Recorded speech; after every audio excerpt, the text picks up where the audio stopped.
It's a blood drive to honor the memory of a very special little boy. Joining me now is Tim and Erin Soretta. You guys, give us a little bit of the backstory that led up to the blood drive that you have tomorrow.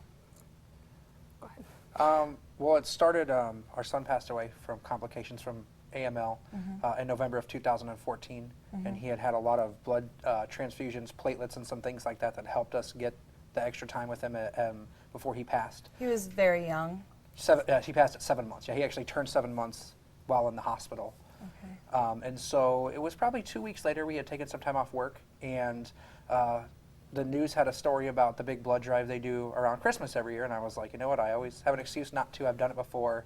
Drive me up there in case I pass out, which, overreaction obviously, Right. but us men do that sometimes. So she takes me over there, we do it, and we're sitting there and I'm explaining the story to the lady drawing my blood, and she says, we do memory blood drives. And I was done, went over to her and said, we got to do this. We fill out the paperwork, and I guess the rest is kind of history. We got jumped into it with 2 feet and did our first drive last year. And so we know the importance of blood, what it can do for people, and so we're excited to help as many people as we can. Tell me about the difference that the donation of blood made in your life. Well, just that first night when we were admitted to the hospital, Henry's blood cells, his white blood count was upwards of 500,000 and normal is 10,000. So overnight they did a few blood exchanges where they took out some of his blood and put in healthy blood, and that cut his counts in half just overnight.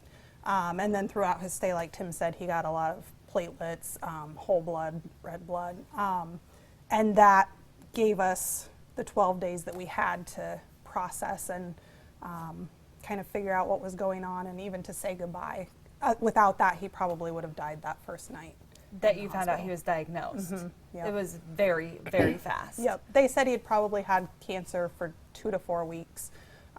He was diagnosed on the 12th of November, 11th of November, and passed away on November 22nd. So it was quick, but again, that blood gave us a little bit of extra time to be with him and process. It gave you, it allowed you to spend those very important last few days with him. Yes. Now, you held the drive last year. This is the second year. Tell me about how effective it was last year.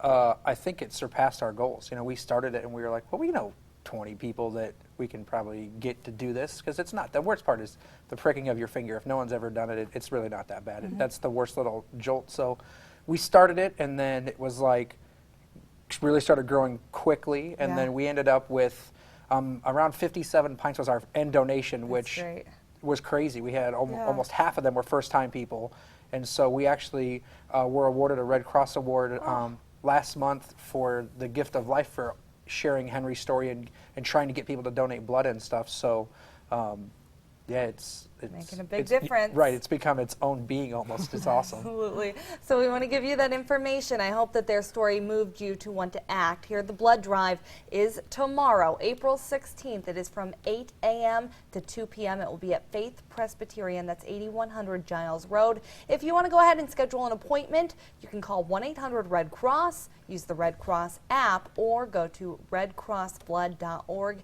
and use the sponsor code Henry Soretta. Thank you both for coming and telling your story. Thank you for having us.